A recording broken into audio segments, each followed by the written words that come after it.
Bueno, las reacciones químicas, ¿no es cierto?, hay que tener claro que son cambios químicos, cambios que se ocurren, ¿no es cierto?, dentro del interior de la materia, hay una transformación interna de la materia. Por lo tanto, cuando se quema un papel, ¿no es cierto?, ocurre un cambio químico. Ahora, toda reacción química se representa a través de una ecuación química. Las ecuaciones nos permiten, ¿no es cierto?, identificar los participantes de la reacción. Por ejemplo, en toda ecuación tienen que estar los reactantes que van al lado izquierdo, ¿no es cierto?, antes de la flecha, y después de la flecha van los productos, las sustancias que se forman. Toda ecuación química, ¿no es cierto?, tiene que cumplir, ¿no es cierto?, una ley. Dentro de las leyes que existen, que rigen las reacciones químicas, hay una ley que se utiliza mucho y la cual se aplica en las reacciones bastante, que es la ley de conservación de la materia o ley de Lavoisier, ¿ya?, que indica que en toda reacción química la masa de los reactantes es igual a la masa de los productos, o la cantidad de moles de reactante es igual a la cantidad de moles de los productos. Por lo tanto, ¿no es cierto?, por ejemplo, yo tengo aquí una reacción química, que es una reacción de combustión, ¿ya? ¿Por qué combustión? Porque tiene la presencia de oxígeno. Este es el gas metano, ¿ya? Por lo tanto, aquí hay una reacción donde el reactivo metano reacciona con el oxígeno para producir dos sustancias, en este caso, el dióxido de carbono y el agua. Si ustedes observan acá, en esta ecuación química, que es una reacción, ¿no es cierto?, hay unos numeritos. ¿Ya? Estos numeritos se llaman coeficientes estequiométricos. El 2, ¿no es cierto?, aquí no aparece nada, es 1, es 2, es 1, es 2. Por lo tanto, estos son los coeficientes estequiométricos. Son los números que me permiten balancear las ecuaciones químicas. Ahora, no les voy a explicar cómo se balancea una ecuación, pero sí lo vamos a hacer en una próxima clase. Por lo tanto, recuerden siempre los reactantes a la izquierda, los productos a la derecha. La misma ecuación anterior, si fijan, yo tengo modelos acá, donde aparece el metano. El metano dice un carbono y 4 hidrógenos, más, ¿no es cierto?, los átomos de oxígeno. Por lo tanto, me permite aquí, ¿cuánto veo de metano? 1. ¿Cuánto de oxígeno veo? 2. ¿Cuánto de dióxido de carbono? 1. ¿Y cuánto de agua? 2. Por lo tanto, este es un balance, ¿no es cierto?, de esta reacción de combustión del metano. Ahora, toda ecuación química se tiene que leer. Ustedes tienen que aprender a leer una ecuación química. Por lo tanto, por ejemplo, dice, el metano yo lo puedo leer en términos de mole o molécula. Por lo tanto, como hay uno solo, yo digo una molécula. Una molécula de metano, ¿cierto?, reacciona, el más significa reacciona, con 2 moléculas de oxígeno, la flechita significa produce, para producir, ¿qué cosa? Una molécula de dióxido de carbono y 2 moléculas de agua. Lo acabo de leer en términos de moléculas, ahora lo voy a leer en términos de moles. Un mol de metano reacciona con 2 moles de oxígeno para producir 1 mol de dióxido de carbono y 2 moles de agua. Por lo tanto, ¿no es cierto?, ya lo leí en términos de moles.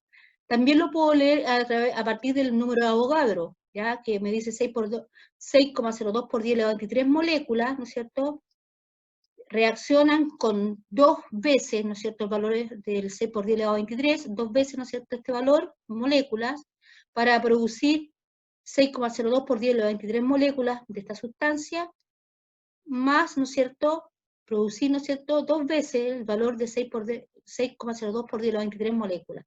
Por lo tanto, esta reacción química, que es una reacción de combustión, yo la puedo leer en términos de molécula, en términos de mole y en términos de número de Avogadro.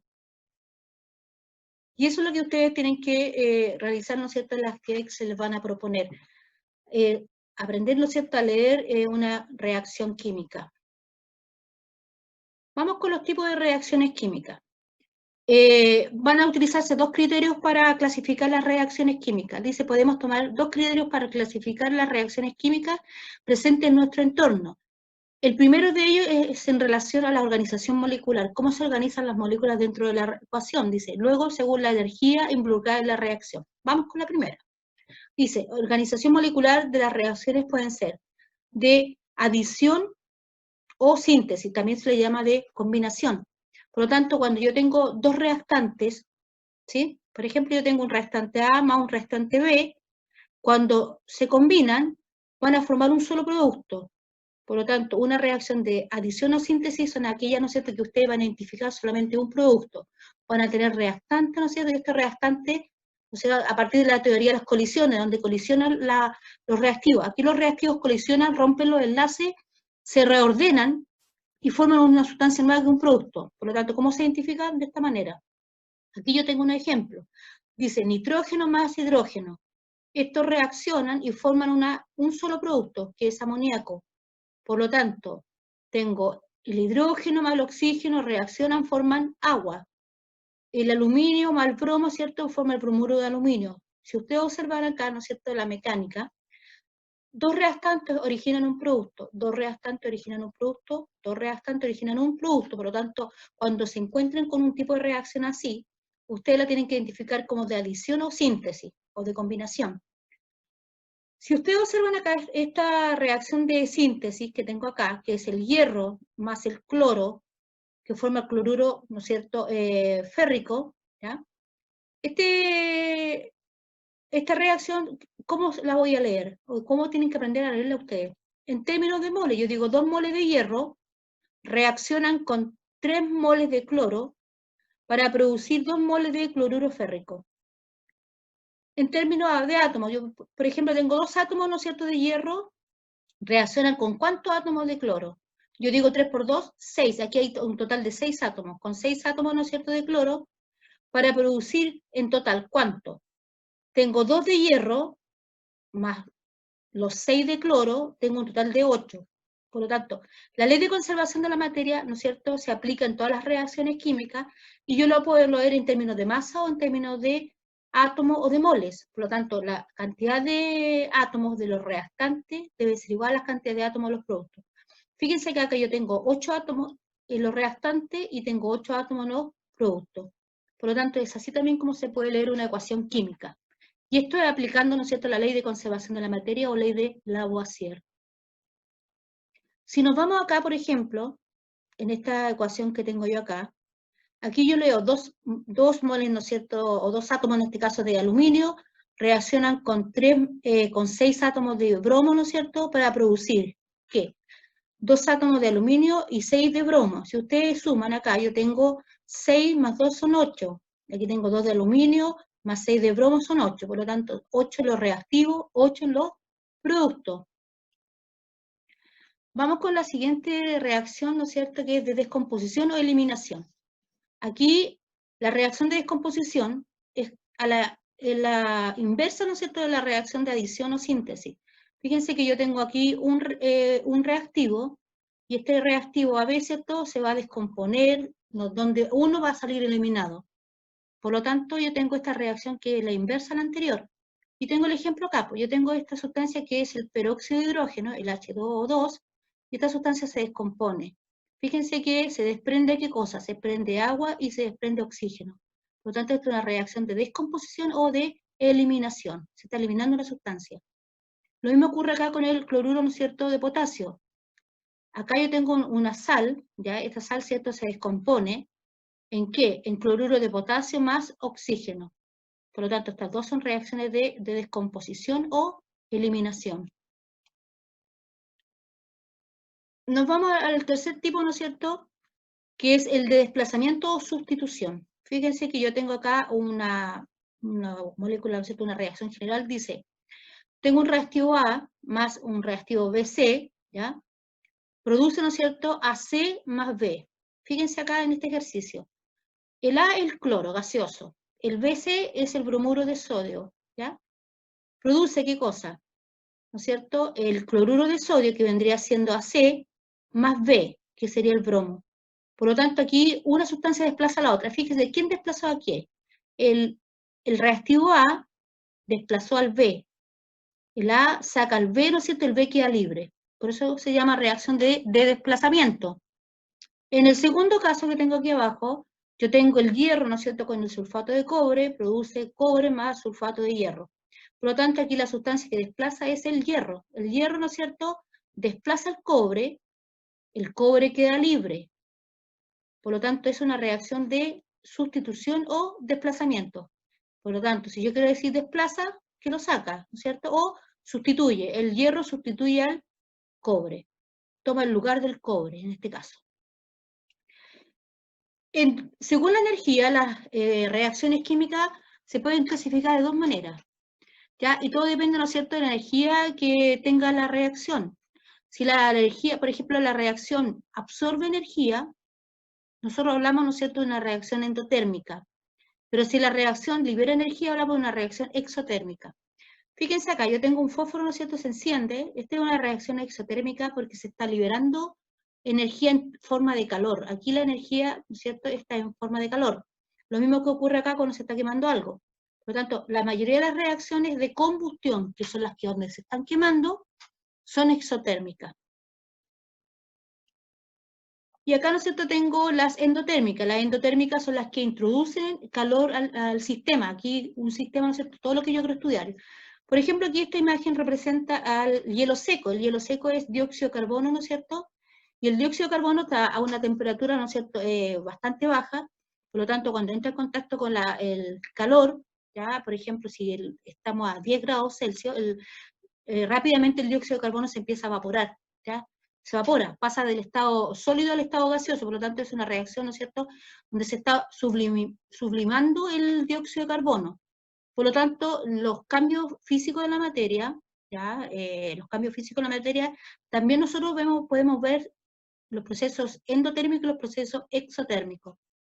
Acá, ¿no es cierto?, cuando se hace una carne a la parrilla o una carne al horno, ¿no es cierto?, esa carne tiene que absorber calor para que haya una cocción. Por lo tanto, esos son procesos endotérmicos. En este caso, la carne tuvo que absorber calor. Y así se permitió la cocción. ¿Qué proceso endotérmico y exotérmico tenemos? Por ejemplo, lo que les dije anteriormente, los cambios físicos de la materia. Yo tengo acá, ¿no es cierto?, los estados sólido, líquido y gas.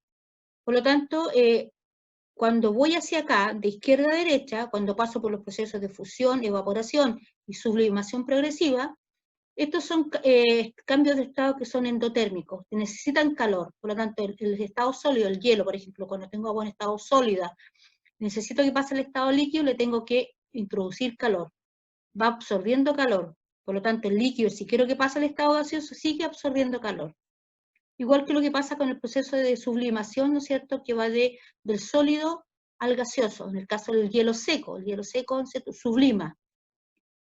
Y al revés, cuando voy del gaseoso, ¿no es cierto?, al líquido, cuando yo quiero pasar de una sustancia gaseosa a esta sustancia líquida, esa sustancia tiene que liberar calor. Por lo tanto, lo que ocurre, por ejemplo, cuando ustedes están en la cocina, ¿no es cierto?, y ven en época de invierno que se empañan, ¿no es cierto?, en las ventanas, en las paredes, y ven esa gotita que va cayendo, eso es condensación, es porque el vapor de agua, ¿no es cierto?, liberó calor. Al liberar calor ya de su sistema, generó que pasara al estado líquido. Eso es un proceso exotérmico, por lo tanto, del gaseoso al líquido, que es condensación, es exotérmico, y si sigue liberando calor, se llama solidificación o congelación. Es lo mismo que pasa cuando ustedes colocan una cubeta al refrigerador, al freezer, ¿ya? Al introducirla al freezer, el agua empieza a perder calor, y es por eso que puede llegar al estado sólido. Ahora, la sublimación también puede ser regresiva. Significa entonces que pasa del estado gaseoso al estado sólido.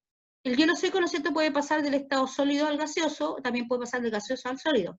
Significa que tiene que liberar el calor que absorbió para poder lograr, ¿no es cierto?, ese cambio. Por lo tanto, hacia acá los procesos son endotérmicos, que necesitan calor, y hacia acá los procesos exotérmicos y los cambios físicos de la materia. Bueno, veamos la reacción de acá que ocurre, ¿no es cierto?, entre la fotosíntesis y la respiración. Bueno, la fotosíntesis, ¿no es cierto?, y la respiración son dos procesos vitales, uno que ocurre en las plantas, que es la fotosíntesis, ¿no es cierto?, y la respiración celular, que ocurre, ¿no es cierto?, en los seres, en este caso los animales. Ahora, la fotosíntesis, ¿cierto?, ocurre en unos organelos llamados cloroplastos, y estos organelos, ¿no es cierto?, para que ocurra el proceso de fotosíntesis necesita dos sustancias inorgánicas, que es el dióxido de carbono más el agua. Por lo tanto, ¿no es cierto?, si ustedes observan la reacción química acá, esta ecuación que representa la reacción de fotosíntesis, estas dos sustancias se combinan, ¿ya?, para producir, ¿no es cierto?, la glucosa más el dióxido, más el oxígeno. Ahora, la respiración es el proceso inverso a la fotosíntesis. Por lo tanto, si ocurre la respiración, que es la presencia de glucosa, para la respiración, las mitocondrias, donde ocurre la respiración celular, necesita energía, y esta energía la da la glucosa. más oxígeno. Por lo tanto, la presencia de oxígeno hace, ¿no es cierto?, que esta reacción química que ocurre acá produzca CO2 más agua. Por lo tanto, nosotros, como seres animales, ¿no es cierto?, a través de nuestra respiración celular eliminamos dos sustancias que son muy vitales también para las plantas, que son el dióxido de carbono más el agua. En este caso, el dióxido de carbono. Las plantas recogen el dióxido de carbono, ¿ya?, y ese dióxido de carbono lo transforman en glucosa más oxígeno. Entonces, nosotros necesitamos el oxígeno a través de la fotosíntesis. Por lo tanto, la fotosíntesis genera, ¿no es cierto?, la sustancia que es importante que también nosotros consumimos, que es la glucosa, ¿no es cierto?, a través de los frutos, la fruta, ¿no es cierto?, y la glucosa natural, orgánica, y también el oxígeno. El oxígeno también nosotros lo recibimos en el proceso de fotosíntesis a través de las plantas. Ahora, las plantas también vienen gracias a nosotros, porque nosotros, ¿no es cierto?, producimos el dióxido de carbono. Lamentablemente, el dióxido de carbono, ¿no es cierto?, es una sustancia de efecto invernadero, pero las plantas realizan la fotosíntesis gracias a la presencia del dióxido de carbono, y ellas son las que lo transforman. Por lo tanto, por eso necesitamos áreas verdes, para que este dióxido de carbono que está en el aire, ¿no es cierto?, sea transformado por las plantas en oxígeno, más glucosa. Por lo tanto, yo tengo aquí estas dos reacciones. Ahora, ¿cómo se lee la reacción química? Un mol de glucosa reacciona con 6 moles de oxígeno para producir 6 moles de dióxido de carbono más 6 moles de agua. Si lo leo al revés, 6 moles de dióxido de carbono reaccionan con 6 moles de agua para formar, si voy hacia allá, para formar 1 mol de glucosa y 6 moles de oxígeno. Por lo tanto, estos son procesos, ¿no es cierto?, que pueden ser endotérmicos y exotérmicos. La fotosíntesis necesita luz, por lo tanto es un proceso endotérmico. La fotosíntesis endotérmica, por lo tanto, la respiración celular es un proceso exotérmico. ¿Por qué? Fíjense acá, está liberando energía química en forma de ATP, que es una molécula, ¿cierto?, energética. Por lo tanto, la fotosíntesis incorpora energía y las mitocondrias, ¿no es cierto?, a través del proceso de respiración, liberan esa energía. Son dos procesos opuestos, ¿no es cierto?, y vitales para los seres vivos.